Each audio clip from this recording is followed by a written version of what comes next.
Allez, on va parler de choses sérieuses à présent. On est arrivé à la partie donc de notre sujet principal qui est économique aujourd'hui. Alors 11,9 milliards de livres ont été injectés par l'Agence de développement des micro, petites et moyennes entreprises pour financer 574 300 petits et micro-projets dans les gouvernorats de la Haute-Égypte. Pour nous en parler, nous avons le plaisir d'avoir avec nous par téléphone Dr Raouf Ghaffar, notre expert en économie. Bonjour.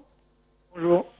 Alors justement, face à cette nouvelle, nous pouvons constater que le gouvernement remplit ses objectifs de base, celui d'inciter les gens à travailler et de les soutenir dans leurs projets. Et effectivement, depuis l'initiation de ces micro, petites et moyennes entreprises, nous voyons qu'énormément de personnes, surtout dans les lieux ou dans les villes les plus marginalisées, ont aujourd'hui un salaire grâce à cette initiative. Absolument. Et il faut comprendre que les micros et les mini et les petites industries, c'est la colonne vertébrale du développement. Surtout dans un pays qui a une population assez grande comme l'Égypte. Ça a beaucoup d'avantages. Premièrement, le risque est minimum. Il ne faut pas se déplacer pour établir son entreprise, son industrie ou son projet. Le gouvernement, il fournit tout ce qu'il faut chez la personne, c'est-à-dire financement, c'est-à-dire savoir-faire, c'est-à-dire tout ce qui est, que le projet ou l'entreprise a besoin est disponible là où la personne vit. Donc, il n'a pas besoin de se déplacer, il n'a pas besoin d'aller dans une ville avec une population nombreuse, etc. Et ça, c'est un avantage important. Et le second avantage, c'est que bien que ces petites entreprises n'emploient pas beaucoup de personnes, mais vous avez mentionné un nombre déjà très grand. Donc, ça offre des possibilités d'emploi pour beaucoup de monde. Encore une fois, sans avoir besoin de se déplacer. C'est encore un grand avantage. Et comme vous l'avez dit dans votre mot, le gouvernement présente tout ce qu'il faut à la personne, même des idées, etc., pour commencer leur entreprise chez eux et améliorer leur niveau de vie là où ils sont. Vous avez encore une fois mentionné que le gouvernement a commencé par les gouvernorats de la Haute-Égypte, qui sont à la plupart les gouvernorats les moins privilégiés de toute l'Égypte. Et ça, c'est un pas très intelligent dans cette direction. Docteur Raouf, est-ce que vous êtes de l'avis que ces micro, petites et moyennes entreprises ont aidé beaucoup de femmes de famille à ouvrir leur business et être indépendantes financièrement? Absolument, absolument, absolument. C'est-à-dire la femme, c'est 50% plus de la population et de la communauté. Et nous savons bien que les femmes sont très sincères et ils travaillent vraiment avec beaucoup de comment dire, de zeste et d'enthousiasme. Et c'est pour ça que beaucoup de ces projets sont dirigés vers les femmes, et surtout dans ces endroits,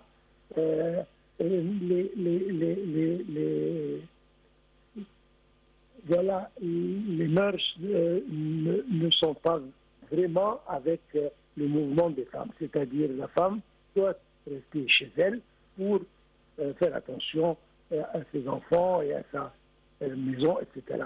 Donc, offrir ce genre de projet aux femmes chez eux, encore une fois, ça rend service à la communauté d'une manière vraiment très efficace. Est-ce que l'initiative du gouvernement a permis aussi de réguler et de donner un statut plus légal à ces commerçants qui travaillaient sans organisation judiciaire ni financière?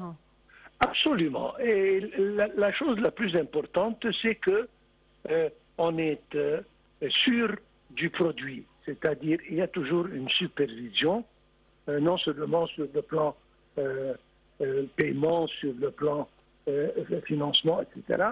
Mais ils font attention au genre de produits que ces femmes ou ces petits entrepreneurs font, de façon à ce que il y a toujours des produits, si jamais ça a à faire avec la nourriture et autres, les spécifications sont en rigueur et on est sûr que le produit est bon. Ça, c'est une chose encore très importante et c'est le rôle du gouvernement de faire ça pour assurer que ces projets vont vraiment servir la communauté. On a constaté récemment que les jeunes commençaient à produire des produits locaux. On a commencé à voir des jeunes se lancer par exemple dans l'imprimerie des t-shirts, dans la fabrication de sacs à main. On a vu également des femmes proposer des plats à livrer à domicile, des pages sur les réseaux sociaux se développent. Est-ce que ça aussi c'est le fruit de l'initiative gouvernementale de proposer des facilités pour les micro et petites entreprises? Absolument. Premièrement, chaque gouvernorat, chaque région a ses propres artisans et ils ont des produits qui sont vraiment spécialisés de ces endroits. Et ça, c'est une façon d'encourager la production de ce genre de produits. Et ça, c'est d'un côté. De l'autre côté, c'est que ces petites micro-industries aident à l'autosuffisance de chaque région. Sur le plan, comme vous avez dit, s'ils font du manger, c'est-à-dire ils rendent service à leur communauté et ils s'entraident pour couvrir tous les besoins de la communauté sans avoir besoin de se déplacer, chercher ce qu'ils veulent ailleurs. Moi, je pense que cette initiative va dans la direction certainement de la plus grande initiative de vie décente, etc. Et tout en parallèle pour le bien-être du citoyen et de la citoyenne égyptienne. Et c'est un projet très ambitieux et le nombre déjà prodigieux que vous avez mentionné, ça va augmenter. Et je pense et j'espère que ça va couvrir non seulement les gouvernorats de la Haute-Égypte, mais toute l'Égypte très prochainement. Alors, quel est le poids réel ou le poids ou l'importance de ces micro, petites et moyennes entreprises dans l'économie égyptienne? Comme je viens de dire, c'est la colonne vertébrale. Le gouvernement, le président ont dit à plusieurs reprises que le secteur privé doit jouer un rôle et doit assumer 70-75% du développement. C'est par l'entremise de ces projets qu'on peut achever ces chiffres. Certainement, les grands projets, méga-projets, etc. sont importants, mais ce genre de micro et mini et moyenne industrie représente vraiment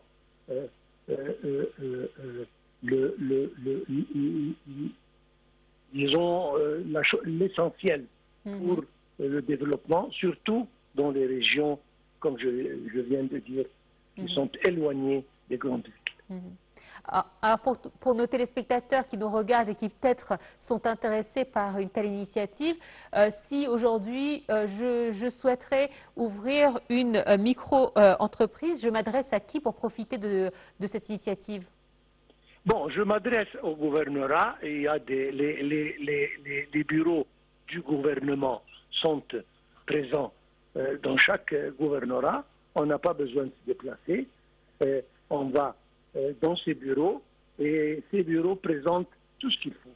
C'est-à-dire, si on a besoin d'idées, on les donne. Si on a besoin de savoir faire, on on le présente. Si jamais on a besoin de financement, il y a les banques qui sont là-bas. Donc, on n'a pas besoin de se déplacer. Et c'est le gouvernement qui fournit tout ce qu'il faut pour démarrer dans ces petits projets. Ce qui est un avantage également pour permettre au gouvernorat de développer sa propre économie. Absolument, absolument. Nous aspirons à voir un jour que chaque gouvernorat est autosatisfait sur le plan tout ce qu'il lui faut. Non seulement ça, mais il peut, si je peux utiliser le mot, exporter certains produits pour non seulement le marché local, mais pour l'exportation. Et ça, on le voit actuellement grâce aux différentes foires qui sont effectuées à travers tout le pays. On voit que la foire, par exemple, Ahl Misr ou Torasuna, qui expose justement des produits des différents gouvernorats pour pouvoir motiver ces nouveaux entrepreneurs. Absolument. Il y a quelques semaines, j'étais à la Nouvelle-Vallée. Il y a ce genre de foire et chaque gouvernorat vend et présente ses produits locaux et vraiment ça fait bien et moi j'étais personnellement surpris de la quantité et de la diversification de ces produits de chaque gouvernorat. Vous avez raison, ces produits sont présentés et puis encore une fois le gouvernement peut aider à établir ce genre de foire et à aider les producteurs et les entrepreneurs petits, moyens et micros de vendre et d'exposer leurs produits. Docteur Raouf Ghaffar, c'est toujours un plaisir de vous avoir avec nous dans notre programme Bonjour l'Égypte. Merci à vous et très bonne journée. Merci. Voilà, c'est ainsi donc que prend fin cette édition. Merci de nous avoir suivis et excellente suite de programmes sur la TV internationale, sachant que nos programmes se poursuivent jusqu'à 13 h en langue française. A tout de suite.